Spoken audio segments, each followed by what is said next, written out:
L'histoire commence avec un couple qui emmène son fils, Christian Wolff, au Arbor Neuroscience Institute dans le New Hampshire, dans l'espoir de mieux comprendre son état. Chris est diagnostiqué avec une forme d'autisme à haut niveau de fonctionnement. Le directeur propose à Chris de rester à l'institut, mais son père refuse, insistant sur le fait que Chris ne doit pas être protégé des choses qui le perturbent. Il a besoin d'y faire face pour pouvoir fonctionner dans le monde réel. Quand il se rend compte qu'il manque la dernière pièce, il s'agite. Son frère l'aide à la chercher.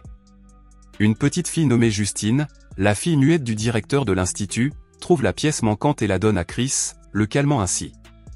De nos jours, Chris est comptable. Dans son bureau, il est d'un couple de personnes âgées, Frank et Dolores, à mettre en place des stratégies fiscales pour maximiser leur remboursement. Ils lui sont reconnaissants et Frank invite Chris à s'entraîner au tir dans leur propriété quand il le souhaite. Pendant ce temps, le directeur du département du Trésor américain, Ray King, convoque une analyste nommée Mary-Beth Medina. Il la félicite pour ses compétences, mais lui demande pourquoi elle n'a pas fait carrière. Elle affirme être satisfaite de son poste actuel, mais King met en doute son honnêteté en lui montrant d'anciens casiers judiciaires. Il la prévient que mentir sur une demande d'emploi fédéral est un délit et lui dit que son passé aurait dû la rendre inapte. King confie alors à Mary-Beth une mission, enquêter sur un mystérieux personnage connu uniquement sous le nom de « le comptable », qui gère les finances d'organisations criminelles et a été lié à plusieurs meurtres. King lui ordonne de découvrir son identité et de clore l'affaire avant la fin du mois, sous peine de perdre son emploi. Chris rentre chez lui, prépare un dîner simple et suit une routine stricte. Avant d'aller se coucher, il met de la musique heavy metal à plein volume et allume des lumières stroboscopiques, puis utilise un bâton en bois pour se masser douloureusement les tibias, ce qui fait partie de sa régulation sensorielle. Chris se rend ensuite dans son entrepôt où il garde une caravane remplie d'objets de grande valeur, de raretés de collection, d'œuvres d'art de grande valeur, de liasses de billets et de devises différentes, ainsi qu'un arsenal d'armes.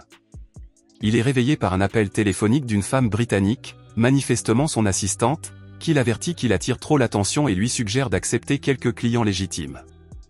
Chris accepte avec hésitation. Il rencontre ensuite les dirigeants de la société de robotique Living Robotics pour vérifier leurs comptes. Il lui explique que leur comptable interne a découvert des irrégularités financières et soupçonne quelqu'un de détourner des fonds de l'entreprise. Chris accepte le travail et dit qu'il commencera son enquête le lendemain matin. Mary-Beth poursuit son enquête en examinant les photos du comptable. Elle en repère une où l'on voit une partie de son visage, la découpe et l'envoie au service de reconnaissance faciale pour analyse. De retour chez Living Robotics, Chris se dirige vers la salle de conférence où il a été affecté et trouve une femme endormie à la table. Il la réveille maladroitement et elle s'excuse, se présentant comme Dana Cummings, l'employé qui a découvert les fonds manquants. Elle commence à lui expliquer l'affaire et suppose qu'ils vont travailler ensemble, mais Chris affirme fermement qu'il préfère travailler seul. Dana s'en va et Chris commence son analyse. Ailleurs, lors d'une conférence de presse, Mary-Beth reçoit un appel de la sécurité nationale au sujet de la photo qu'elle a envoyée. Ils ont trouvé un enregistrement audio d'un des épisodes violents impliquant l'un des comptables, dans lequel on entend un homme implorer pitié quelques instants avant d'être tué. De retour dans la salle de réunion, Chris se plonge dans son travail. Il remplit le tableau blanc de calculer, une fois qu'il n'a plus de place, continue à écrire des équations sur les fenêtres environnantes. Après un effort intense, il fait enfin une découverte. Chris partage avec enthousiasme ses découvertes avec Dana, prouvant que quelqu'un transfère de l'argent à une société fictive. Avant qu'il ne puisse révéler le nom du coupable, l'un des actionnaires l'interrompt, exigeant une réponse. Chris explique qu'il n'est pas encore prêt à donner de nom et qu'il a besoin de plus de temps pour confirmer ses découvertes. Cette nuit-là, Bra rend visite à l'un des actionnaires de la société. Il le met au pied du mur chez lui et lui offre un choix brutal, s'injecter de l'insuline pour simuler un suicide, afin que sa femme puisse toucher l'assurance vie, ou refuser et risquer la vie de tous les deux. L'homme choisit de se faire injecter. Le lendemain, lorsque Chris revient dans la salle de conférence, il trouve les agents d'entretien en train d'effacer tout son travail sur les fenêtres. Il leur demande d'arrêter, mais le propriétaire de l'entreprise entre et informe Chris que son meilleur ami, l'actionnaire, s'est suicidé, rongé par la culpabilité d'avoir détourné des fonds. Il ordonne à Chris d'abandonner l'enquête. De retour chez lui, Chris se livre à un autre rituel intense, il écoute du heavy metal à plein volume, allume des lumières stroboscopiques et se frappe violemment les tibias avec un bâton en bois. Après s'être calmé, il prend ses pilules et va se coucher. Le lendemain matin, Chris sort et remarque une voiture qui le suit. Il retourne chez son client pour s'entraîner au tir et est submergé par un souvenir d'enfance. Brax et lui avaient été contraints de se battre l'un contre l'autre sous la supervision d'un entraîneur brutal engagé par leur père. Malgré leurs blessures, leur père insistait pour qu'ils continuent, affirmant que ce n'était pas suffisant. Pendant ce temps, à l'intérieur de la maison, 2 voyous retiennent le couple en otage. Mais lorsqu'ils ouvrent la porte, Chris tire sur le voyou depuis l'extérieur. L'autre voyou force le couple à monter dans une camionnette et tente de s'enfuir avec eux, mais Chris tire sur le véhicule, le forçant à s'arrêter. Il fait sortir le voyou, l'étrangle avec sa ceinture et l'interroge. Le voyou avoue qu'il ne sait pas qui est derrière l'attaque, seulement qu'il avait pour ordre de tuer Chris et Dana. Chris le tue et s'en va pour protéger Dana. À l'immeuble de Dana, un homme la suit et entre dans l'ascenseur avec elle. Chris arrive juste à temps et se faufile par l'arrière en empruntant les escaliers. Lorsque Dana arrive à son appartement, 2 faux livreurs font irruption et tentent de la maîtriser. Elle se défend et se cache dans la salle de bain. Chris fait irruption dans l'appartement, tue les 2 agresseurs et dit à Dana qu'elle doit partir avec lui. Ailleurs, Brax est informé que ces hommes ont été tués par le comptable. Chris emmène Dana dans sa caravane cachée et lui demande d'attendre dehors pendant qu'il se prépare. L'ignorant, elle entre et est choquée de voir la réserve d'argent, les armes et les objets rares. Elle l'interroge à ce sujet, mais Chris a du mal à fournir des réponses claires. Pendant ce temps, Mary-Beth reçoit un appel de l'équipe des services linguistiques au sujet de l'enregistrement audio. Il lui suggère que l'homme sur lequel elle enquête a peut-être subi un traumatisme pendant son enfance ou souffre d'un trouble neurologique, ce qui expliquerait pourquoi il récite des comptines lorsqu'il est stressé. Plus tard, Chris emmène Dana dans un hôtel de luxe pour la mettre en sécurité. Intriguée par ses talents de combattant, elle lui demande comment il a appris à se battre. Il lui explique que son père, un militaire, l'a forcé à s'entraîner pour se défendre contre les brutes.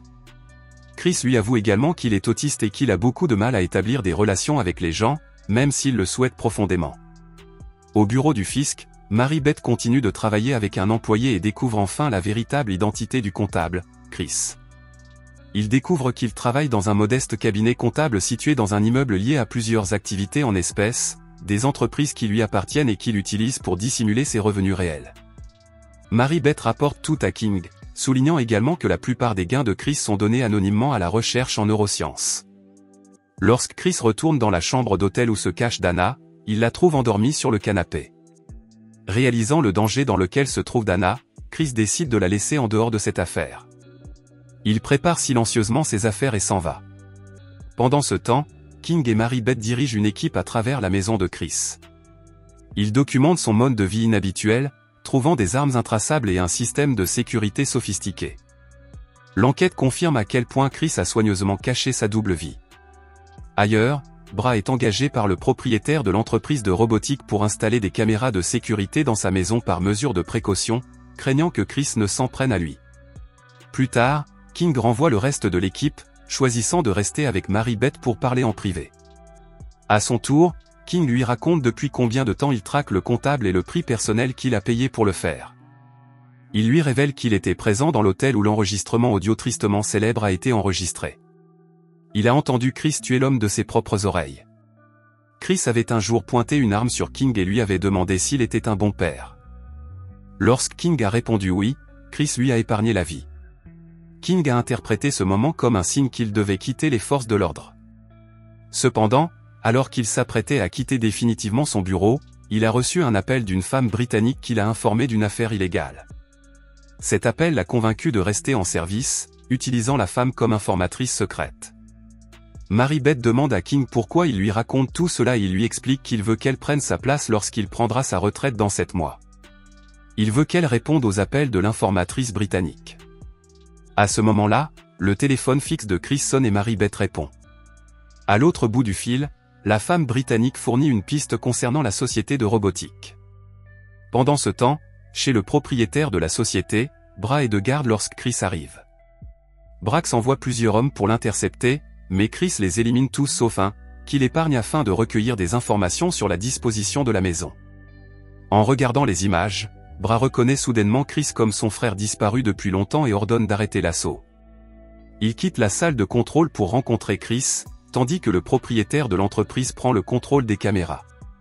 Quand ils se retrouvent enfin face à face, Brax est en colère et ému. Il reproche à Chris d'avoir disparu et de ne pas l'avoir contacté pendant plus de 10 ans, et surtout d'avoir assisté seul aux funérailles de leur mère.